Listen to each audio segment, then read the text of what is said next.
అందరికీ నమస్కారం. నేను మీ గంటి ఉష. 79వ స్వతంత్ర దినోత్సవ శుభాకాంక్షలు అందరికీ,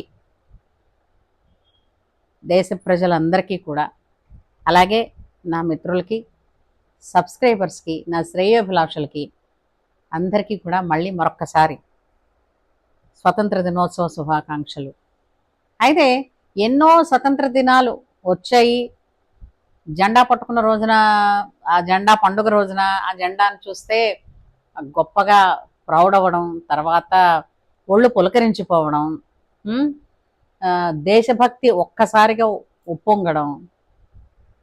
సరే, ఆ మధ్యాహ్నం నుంచి లేదా సాయంత్రం నుంచి మళ్ళీ మామూలు యథాప్రకారం ఎవరి పనుల్లో వాళ్ళు పడిపోతున్నాం తప్ప, ఇప్పుడు స్కూల్ పిల్లలకి విధిగా జెండా ఎగరవేసే చోటుకి వెళ్తారు, అది ఉంది. అలాగే ఎవరి ఆఫీసుల్లో, ఎవరి కార్యాలయాలలో వాళ్ళు జెండా వందనం చేయడం అన్నది ఆనవాయితీగా ఉండి, ఈవెన్ మా కోర్టులో కూడా అది జరుగుతుంది.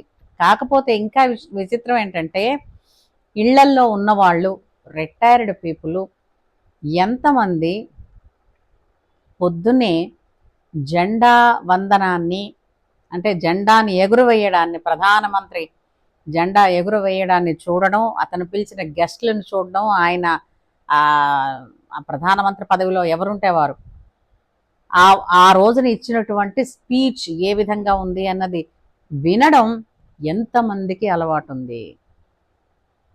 అలాగే ఎక్కడ మీకు వినిపించిన సినిమాలో కాదు, మొబైల్లో కాదు, టీవీలో కాదు, ఎక్కడ జాతీయ గీతం వినిపించినా లేచి నిలబడాలని ఎంతమంది అనుకుని లేస్తున్నారు. మన ఇంట్లో మనం కూర్చున్నాం, టీవీలో ఆ సినిమా చూస్తున్నాం, సినిమా ఎండింగ్లో ఏదో ఆ సినిమాలో ఒక సన్నివేశం కింద జాతీయ గీతం వచ్చింది అనుకుందాం, వెంటనే ఉన్న పళంగా లేచి నిలబడడం అన్నది మా ఇంట్లో నేర్పారు మా నాన్నగారు వాళ్ళు. ఎంతమంది లేచి నిల్చుంటారు? ఎందుకు అనంటే, మన అమ్మకి మనము గౌరవం ఇవ్వకపోతే పక్కవాడు ఎందుకు ఇస్తాడు కదా. జాతీయ గీతం వచ్చినప్పుడు లేచి నిలబడడాన్ని, అది మనం ఎంతమందిని గౌరవించినట్టో తెలుసునా? ఈ జాతి స్వతంత్రాన్ని పొందడానికి పోరాడిన ప్రతి ఒక్కరికి మనం కృతజ్ఞతని తెలియచేసిన వాళ్ళం అవుతాం. అంతే తప్ప ఇప్పుడు జాతీయ గీతాన్ని కాలర్ ట్యూన్ లాగా పెట్టుకోవడం అంటే, ఇవి చాలా కొన్ని చోట్ల చూసాం. ఆ జాతీయ జెండాని బూట్ల మీద చిత్రించిన వాడిని ఇలా దండించండి, ఈ మెసేజ్ చాలా మందికి పంపించండి, ఇలాంటివి చాలా చూసాం. అలాగే జాతీయ గీతాన్ని మొబైల్ కాలర్ ట్యూన్గా పెట్టుకోవడం కూడా అవమానించడమేనండి. ఎందుకంటే అది మొబైల్ మోగినప్పుడు మీరు డ్రైవింగ్లో ఉంటారు, మరేదైనా ఉంటారు, సహజంగా జాతీయ గీతం వినపడితే being a country person should stand there, నిలబడాలి. ఇది చిన్నప్పుడు స్కూల్లో చెప్పారు, ఇప్పుడు ఎంతమంది చెప్తున్నారో తెలియదు.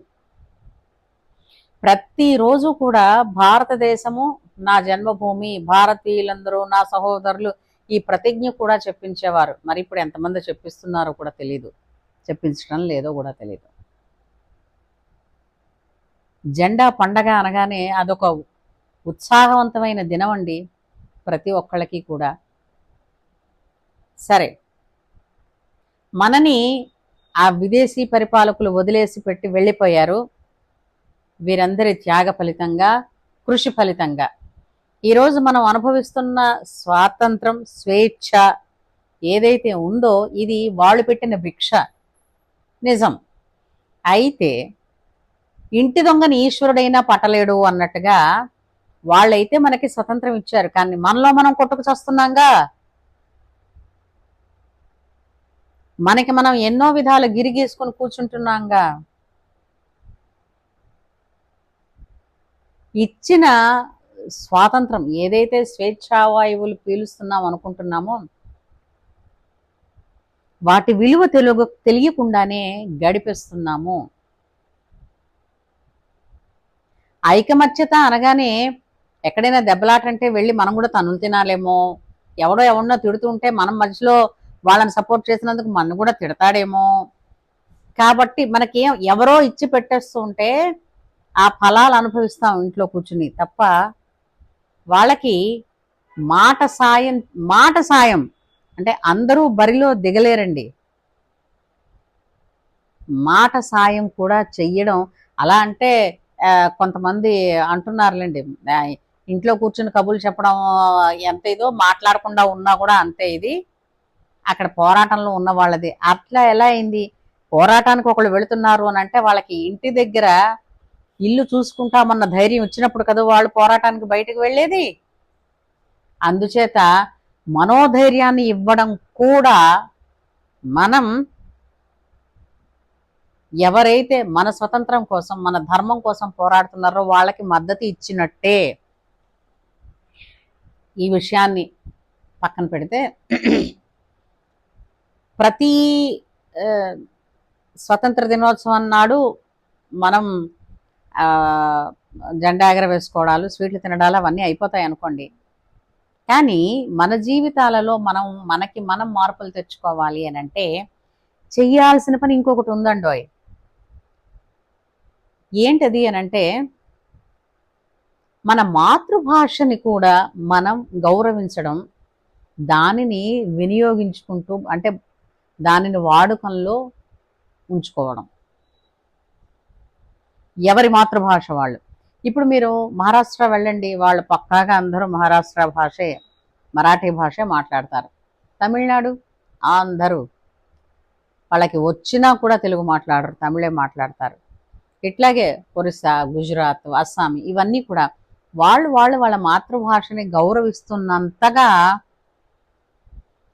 మన తెలుగు ఉభయ రాష్ట్రాల ప్రజలు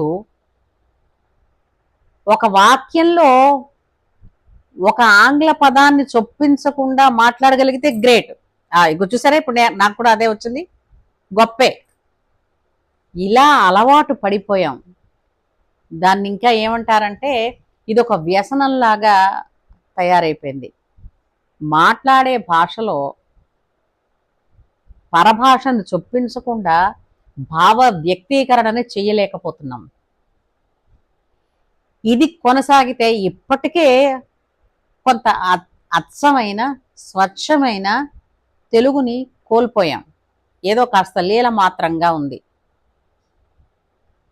ఇప్పుడు దాన్ని కూడా పోగొట్టుకుంటే నీ ఉనికి ఏది, నీ భాష ఏది, నీ భాషలోని తీయదనం ఏది అని అంటే మన ముందు తరాల వాళ్ళు అడిగితే, ముందు తరాల వాళ్ళని ఇతరులు అడిగితే వీళ్ళు ఏం చేస్తారు?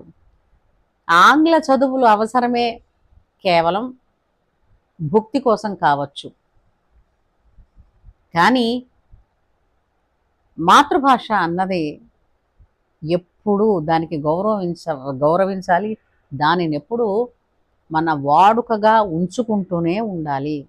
ఏమంటారు? సాధ్యమైనంతగా మనం మాట్లాడే మాటలలో ఆ పరభాషా ప్రయోగం చెయ్యకుండా ఉండేటట్టు ప్రయత్నం చేసే క్రమంలో మనం తెలుగు పదాలు, కొత్త పదాలు ఎన్నో నేర్చుకుంటాం. దాని వలన ఎన్నో పదాలు తెలుస్తాయి. అప్పుడు ఒక్కసారి వినండి ఆ పాత పాటలు కానీ సాహిత్యం కానీ. అబ్బా, ఆనాడు చెప్పారే దేశ భాషలందు తెలుగు లెస్స అని కృష్ణదేవరాయలు. అతను ఎక్కడివాడు? కన్నడ. ఆయన అన్నారు దేశ భాషలందు తెలుగు లెస్స అని. అలాంటి మన అమ్మని అమ్మని పిలవకుండా ఎంతమందిని అమ్మని పిలిచినా పలికేవాళ్ళు తక్కువ ఉంటారండి.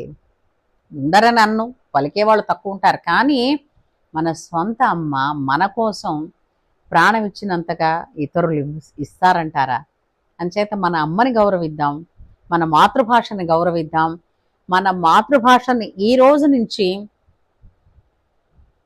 మన నిత్య భాషగా ఎక్కువగా పరభాషా ప్రయోగం చెయ్యకుండా మనమే ఒక చిన్న ఒక క్రమశిక్షణ లాగా నేర్చుకుందాం. ఏమంటారు?